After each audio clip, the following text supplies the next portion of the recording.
So we're going to start. We try to be prompt since you guys were all here on time. My name is Rosemary Scrivens, and I'm the Director for Economic Development and Planning. In my department is the Community Development Block Grant Administration, and Peg Dean is our CDBG coordinator. You've been here almost a year exactly. Her anniversary is coming up. It was at the 29th? 28th. January 28th. So what we'll be talking about tonight is what we're proposing to apply for in the Community Development Block Grant for fiscal year 20, which can be a little confusing because it's a little bit behind when we call fiscal year in the town. It's a little bit staggered, but Peg will kind of explain that a little bit. So she'll be talking to you about our proposed projects, and she'll also be catching you up on the status of the FY19 and FY18 grants that we've been handling. Many times at any given time, we're probably handling between 2 and 3 grants. So with that, I'll just turn it over to Peg. So thank you, Rosemary. Thank you for being here. Thank you to our town manager, Ron Sanangelo, for being here. Councilor Daniels, thank you for being here. We have some others here in the audience for our public hearing. As Rosemary mentioned, this is a public hearing for the fiscal year 20 application, and it is a public hearing for the ongoing grant years, fiscal year 18 and fiscal year 19. What we'll do is first walk through the proposed projects for the fiscal year 20, and then we'll quickly highlight anything that may be changing, or just give a quick status update for the previous grant years, fiscal year 19 and fiscal year 18. For those of you who don't have a PowerPoint, we do have a handout of the slides that are up here on the screen. For the camera, we'll drop those slides into the presentation. But for those of you in the room, Andrew, for instance, if you wanted to be able to see the slides, you might want to move to the other side of the room. All right, so we'll first talk about, if you can even read these, the CDBG national objectives. In order to qualify as a project, it has to meet one of the three criteria. It either has to benefit low to moderate income persons through an area benefit, a limited clientele, housing or job creation or retention. It has to be preventing slum and blight through either area or spot, or it has to meet an urgent need. The urgent need category typically is never used. That would only be oftentimes, for instance, related to a disaster. And so we typically are using the national objectives of LMI and slum and blight. We currently have 4 target areas. 2 are slum and blight, 2 are low to moderate income. And we can only spend our money in those target areas, our CDBG funds in those target areas, unless it is a town-wide benefit. So these will come up throughout the presentation. All right, so in order to be eligible for the funds, you either have to go out for a competitive grant, or you are a mini-entitlement community that is eligible by formula. And so you can see here, I list out the how we are eligible. We're one of 11 designated mini-entitlement municipalities based on the percentage of low and moderate income residents being over 40%. And we have a poverty rate higher than the state average of 8%. We are a population of over $12,000. These funds come in the funds become available once a year for an 18-month grant window. And so, as Rosemary mentioned, we're typically working with a few grants at a time. It's because of that 18-month timeline. They tend to overlap. We are eligible for up to $825,000 per grant round if we meet certain criteria, one of which is that we have to have spent up to 80% of the 2 years prior grants that we're working in. As it stands right now, that would be fiscal year 18, and we are not at that threshold. If we didn't meet that threshold, we may be that money may be held back in future grant years. And so right now we're actually in the midst of requesting a waiver through CDBG, through Department of Housing and Community Development, to try to get an exception to that waiver. We wouldn't want to see ourselves held back for any reason, any funds held back for any reason. And the only reason that we haven't spent it enough is because, due to circumstances related to weather, we had postponed the finishing of the Central Street parking lot year over year, or construction season over construction season, and we're just finishing it this spring. Initially, we met in September, and then we met again in October We had a meeting in September. We had a formal public hearing in October, and we proposed at that time that we have housing and code enforcement, economic development, commercial rehab, infrastructure, public facilities and planning as our 4 activities, those projects. So those 4 projects we actually found out count as 5 projects, because public facilities and planning, the parks and playgrounds project we were hoping for, works out as 2 separate projects. So now it looks like we were up to a total of 5 projects. We had to revise our proposed projects because when we were in our we were at our application training, they advised us we can only apply for 3 projects this year. So 3 discrete activities. And so we've whittled down the activities. We removed the economic development, commercial rehab signs, facades, and we also removed the, under the public facilities and planning, we removed the planning. And I can get a little bit into that as we talk about the projects. So the proposed budget is as stated here. The housing code enforcement is a year-over-year activity. We've been funding 100% of an inspection as a part-time code enforcement officer and 60% of a health department code enforcement officer. The infrastructure would be for West Street to be able to repave and build some sidewalks where there aren't. The public facilities is for McCann. We would do at the formerly Henry Street Playground, now McCann. We would put in the following. We visited and looked for some low-lying fruit that we could be able to purchase the equipment and install in 1 year without having to go through the any kind of updating of our design. We already have a design in place from years ago that was far too expensive for the town to implement, and so we want to start picking from that design to be able to see some of these things through. So as you see, fencing at the back field, new backstop netting in the front field, shade structures and dugouts, and a new scoreboard with electrical connection, all to be installed and the labor included. Then we have the cost for the program delivery and administration of the program. And in the next 1, 2, 3 slides, I get into the details of each project. So I'm just going to quickly highlight not all the information in these slides. The housing code enforcement, the town hired its first part-time building code enforcement officer as a proactive inspections position in fiscal year 2017. It took them until March of 2018 to hire for the person to start April 2018. Then the town was losing a revenue generating stream through its landfill contract. At that time, it was going to be losing the funding it was using for a health inspections position. So in 2018, it then geared up CDBG funds for the health inspections officer position. So we now pay for 60% of the health code enforcement officer, and we pay 100% of the part-time building code enforcement officer. These are used for within our low to moderate income communities to be able to do proactive and reactive inspections to make sure that the multifamily residences and places of assembly are safe for our community. The inspections that are done in our slum and blight areas are more focused on exterior. When we initially do surveys of these target areas, the slum and blight, we base it on the appearance of and the condition of the building.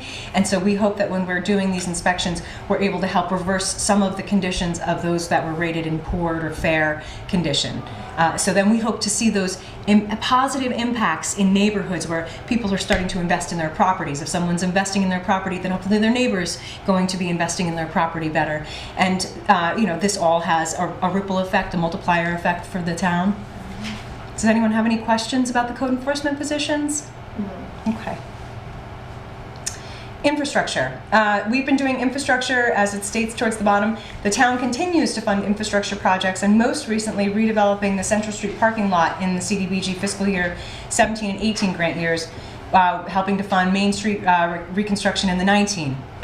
So we see this as a highly valuable tool to be able to improve the condition of the town. The full depth reconstruction of West Street lower portion, that's the part that's in our slum and blight target area. We'll add sidewalks on the west side of the road. DPW will be supplementing that project with their own funds. They will continue to fund what's outside of the target area. They will do any water sewer that they find needs repairs throughout, and they'll assess the condition of the existing sidewalks to see if those need to be replaced also. So we think that's an exciting improvement. The public facilities project, the McCann Fields, so as mentioned in the initial part, the Henry Street Fields will get the fencing at the backfield, the new backstop netting, the shade structures, and the new scoreboard. And so I sort of mentioned this in the beginning. Thanks to previous year's CDBG investments, the town was able to do some small improvements a few years ago. They completed a design, but were unable to afford to go forward with the full project as designed. In the interim, the town's invested in restoring the basketball courts, and I have a link to that wonderful story. We recently appropriated money to replace the playground structures, and now we would like to continue that effort. We all think that's such a valuable asset to the town. We obviously want to be encouraging our public spaces to be used and updated. This will be a town-wide benefit because we know that not just the LMI target areas that are adjacent to the park, but the entire town tends to use the park. Because we are, as a town, we are 59% low to moderate income, the state sees that as a benefit to the entire town. And again, you have to be able to justify whatever projects based on the national objectives. So that was the 20 application. And then I'll go into the fiscal year 19, just a couple of updates and changes. But first I want to make sure there are no comments or questions. I would like to make a comment after you finished. Okay, I am finished. By all means, please, yes. After I'm finished with the 20, yeah, I'd like to treat them as sort of discrete. Okay. Well, my comment was on the proposed budgets for the community development block grant. So the proposed for the budgets? public facilities at McCann Henry Street Field, where Sure. You're spending. The decision already has been made, or these are proposed. The decision has not been made. The department makes these public hearings available for comment, and then still has the opportunity to change. However, this is again the third of the public hearings. By this time, we really hope that we have landed on what the public wants. And so after this public hearing, then we bring what the projects are to town council for approval. Because my comment has to do with, there's monies going into Henry Street, McCain, in the playgrounds, and you mentioned also that, the monies that were also put into the basketball, but you have to look at the overall picture of the neighborhood, because kids age out of the playground. In an updated playground, it is utmost necessary. I represent the New England Handball Association Inc. and with the support of the town manager and the former director of Southwest Recreation, Steve Bronfeld, my husband and I, with some volunteers here from the town, we built a handball wall, a handball court right in between the swings and the playground. I'm familiar with it. We repurposed that basketball space, but I think the community there around the perimeter where the park is located needs, those handball courts. It's just an introductory, but I think, you spending all this money, and I remember I got some quotes, for paving that area and fencing it, because I think you need an adult presence in that park besides just the activity of just the baseball, because there's the Little League baseball, there's the adult that play on the other side and other people. Then you need an active recreation area that people doing multiple activities, and that's a multi-wall purpose, that people can use for that one more handball, one more racquetball, and also to practice the tennis swing. So we want to see adults and even young kids using it. So I feel like the money that's being proposed here is great, but I think it's a lot. In what we need is, it will cost at least, for the fencing and the floors, it's about Yeah. $7,000. It depends on what we're doing, because the court is introductory, and we had spoken to the town manager the possibility of relocating it, but I'm not sure what we're at with that, because I think it serves the neighborhood very well. Yeah. You know what I mean? Because it's kind of like for pickup games, you know what I mean? Just like you can play basketball and for handball, we do it all over New England, New York. So we're connected all over pretty much internationally, but So we're trying to figure out what's going to work best. You know what I mean? Like, yeah, so just for technical reasons, we have mics up here. I don't know if you want to come sit towards the front. Oh, I'm sorry. No, that's okay. I just want to make sure that all of your comments are properly recorded. Yeah, so even if you just sit in the front row, or if you sat over here on the sides, that might help the conversation. And so I just want to make sure it's repeated clearly as representatives of the New England Handballers Association. New England Handballers Association. You've looked into the cost estimate for potentially putting up a fence and paving, and you think it came in around $7,000, and you'd like to see this as part of the project. Correct. Okay, so Whether it's now or in the future. I mean, we talked, like we did, talk about the possibility of having it relocated, but we're just worried that it might stunt the growth. I mean, because it's something new to Southbridge, but we've been trying to get it here. We've done many clinics at the Y.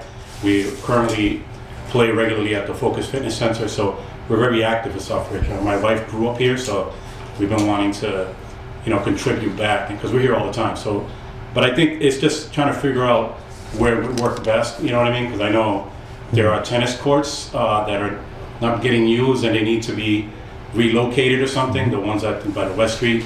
And if that ever happens, then it would be great to have a wall, because then it becomes something that can collaborate But what together. we're looking for, that we made that wooden structure, but if there's monies in place to replace those tennis courts and relocate them to behind Charlton Street Elementary School, then it will be a concrete wall, a 16 by 23, like in front and back.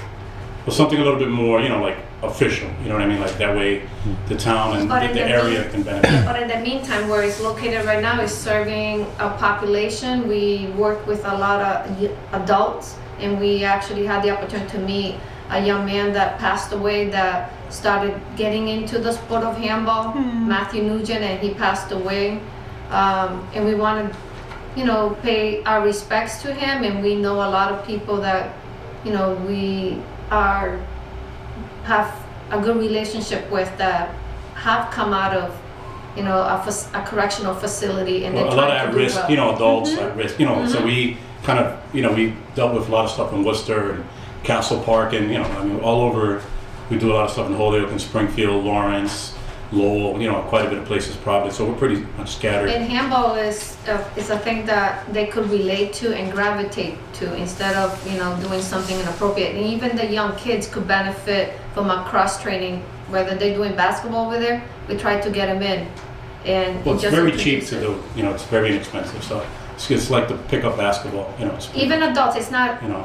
We don't want to look at park space as just for the kids. It's for everybody, all ages. So we want to make sure that Henry Street and McCann, they're fully functional, but just to include the handball in place too, because it's good to see basketball, baseball, the kids playing in a safe,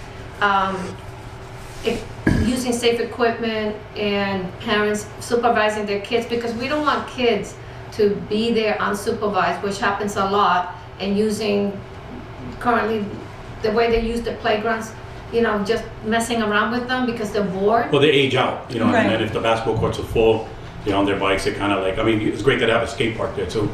And it's kind of like a broad age in skating too. I mean, I know people that are, entering their 50s and are still skating, so it's kind of a broad thing, but I mean, we just wanted to mention that. I mean, obviously, he knows, he's been working up great with us, so. And we're affiliated with the Fresh Start program. I work with, and Derek Kaiser refers clients that are in transition, and they go to him and they refer them to us because, to try something new, the sport of handball, just to get them back on track.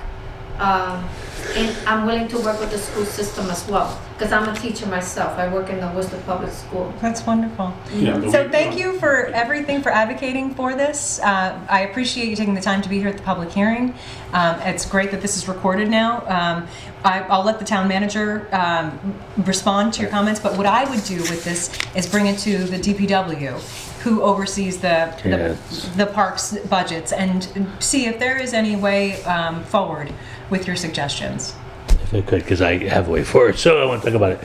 So obviously, you guys have provided me with those quotes, and I have that information, and there's a variety of ways that we could deal with this, right? So myself and the DPW director have went out and looked at the park. One of the problems with expanding handball at that park, there's not a lot of space for it, right? So it's hard to, when you guys put up the handball wall, it was sort of exploratory to see if people liked it, and I think the answer is they do. Problem is, there's not a lot of growth ability in terms of land there to add more handball courts. That court is limited in just space, right? One of the things is resulting to you when you talked about the fencing and the pavement we looked at. The source of funds I was actually looking at to use for that is we had money left over from the basketball court project, and I think it $5 or $6 grand or whatever it was. So I was looking we need to reallocate the balance of that money. My thought was to do the fencing or do the repairs, right? But as I've been looking at that, on West Street, the tennis courts are shot. They're dangerous, it's cracking, it's falling apart. It's never going to be tennis courts up there because the land underneath the tennis court is shifting, and that can't be built as a court area, right?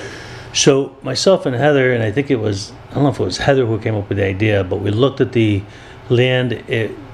It's across the street, essentially from a little bit up, but across the street from Charlton Street School. There's a gigantic paved area that at one point was thought about for a skating rink or something. The land is quite significant. It's pretty large. And the thought was, and Heather's idea was, that maybe what we do is allocate some free cash money to, because it's already flat, it's already paved, it wouldn't be that expensive to put tennis courts up there, 2 tennis courts up there. Plus, there's enough space perhaps to build racquetball courts up there, more space than we would have at Henry Street.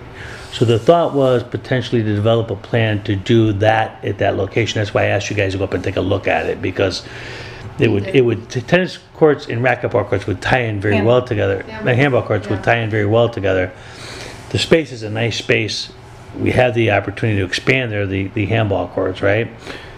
The Henry Street, there's no room to expand, and we're going to be building a new playground in there too. We've already allocated money for and put a thing. I'm afraid that might interfere a little bit with your handball court because it's pretty close, and I don't know. We have to lay that out. Maybe it won't, but it's still not going to allow you any growth opportunity, right? So that's why I said to you, let's meet again and talk and see where we're going to go, because I need to allocate free cash in the next couple of months. So if we're going to put aside 20 grand or 40 grand or whatever to do the tennis courts and the handball courts, we need to figure out the cost of that and put them up there, okay? Or if for some reason we're not going to expand the handball courts at Henry Street, but we're going to fix them, then I can reallocate the money from the basketball courts just to do that, right? If we still on, okay, we're going to just live with the one handball court at Henry Street, we can use the basketball court money to do that. But I think the better project is to put give us a set of tennis courts and handball courts up at that Charlton Street property and have a nice new project there, because we've been sitting on that big empty parking lot for years with nothing being done. And to me, that solves 2 birds with 1 stone and develops it in that way. So we've got to make a decision shortly, for the next month or so, on how we're going to go forward with that. We could look for CDBG money, but I think we can find other sources of money for this other than CDBG, which is what we're talking about tonight. We just got to figure out which way we're going to go with this thing and decide it. That's why, like I said, that's why I want you to look at that area to see what you thought about it.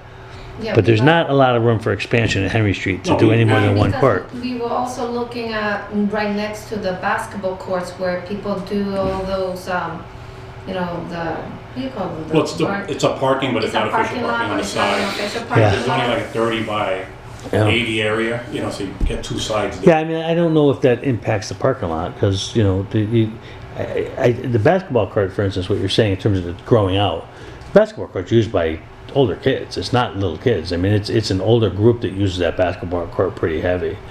I don't know if it makes sense to try to find space a little, there to Because throw up there's handball space courts, there. Well, or just to right be a outside, Charleston. and Yeah, we've looked at it right many there. times. Have to go see if that makes sense. I just don't want to lose parking there. I mean, it's not good if we Yeah, lose it's parking. because there's no designated parking lines. They kind Yeah. of park kind Wherever. of everywhere. So if you had like Yeah. a fence and a fence like an L, people kind of park right up against. So the answer is, I'm more than happy to work with you. I have some thoughts that we can do it. I think we can make it work. Obviously, whatever we do has to go to council for approval. I've mentioned this to a couple of the councilors as a potential kind of thing. I think it makes a lot of sense, and I got to get from Heather. We've got some estimates on potential for what you guys asked for the thing, but we would then have to look at, okay, we have to get somebody to kind of draft us out a plan for the tennis courts and the handball courts up there and see what that would cost. Because that, if we're going to do more, then maybe we could do 2 or 3 walls, whatever it is. So the cost is going to be higher than the $6 or $7 grand, but we won't have to pave it because the pavement will be the whole thing. So Yeah, this thing- I think we need to sit down and figure this out quickly, Yeah, pretty we can quickly. talk about that.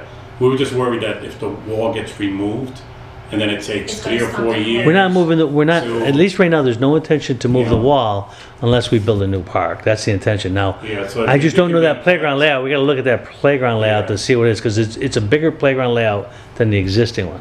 So Heather's gotta take that down, and we need to be ready for the spring to build a new one.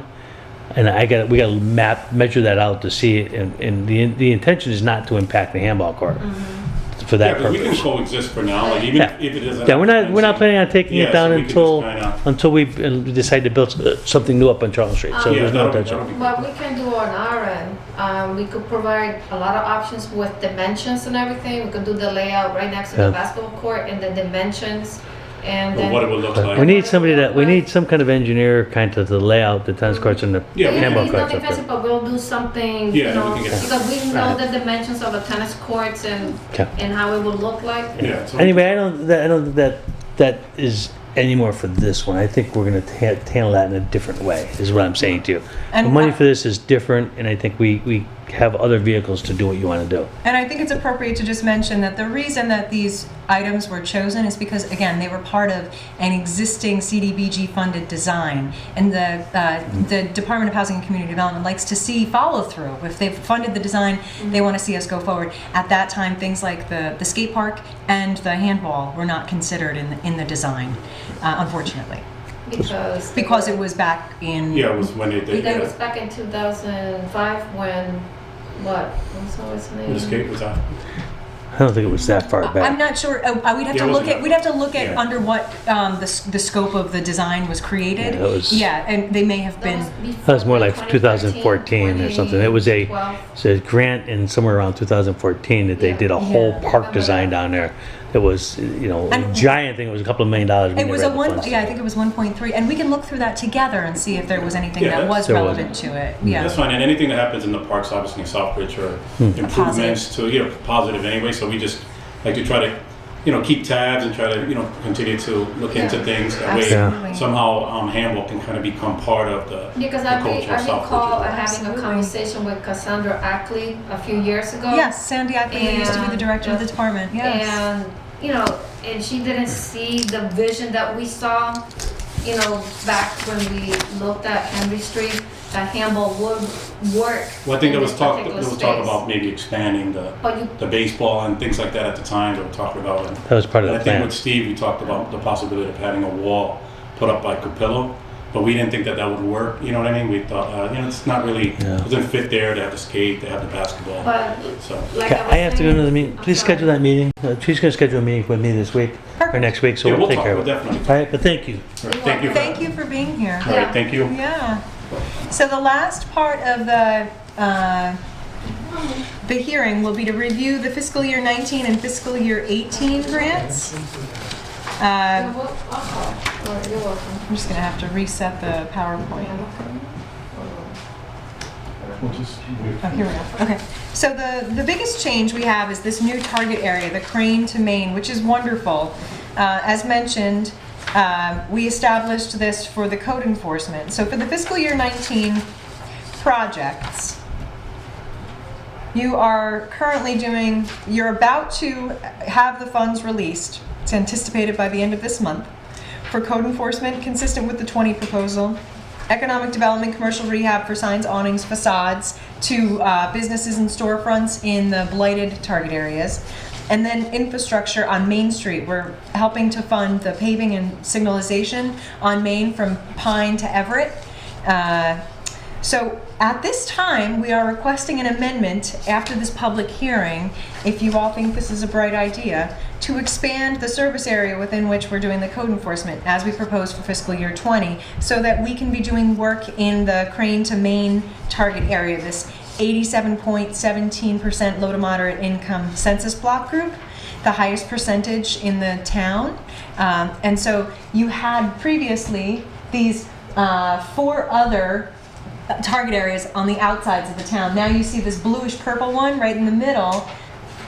If I can, my mouse doesn't show on the screen, but that looks purplish is that Crane to Main, and that is where we'll open up the opportunity to spend code enforcement money in that area. As it stands right now, because we fund 60% of the health inspections, for instance, 60% of our job has to be in the target areas. We fund 100% of the building code enforcement. He, in theory, is supposed to be doing that code enforcement inside those target areas, the part-time. So this opens up much more opportunity to improve the town. We're very pleased with this potential.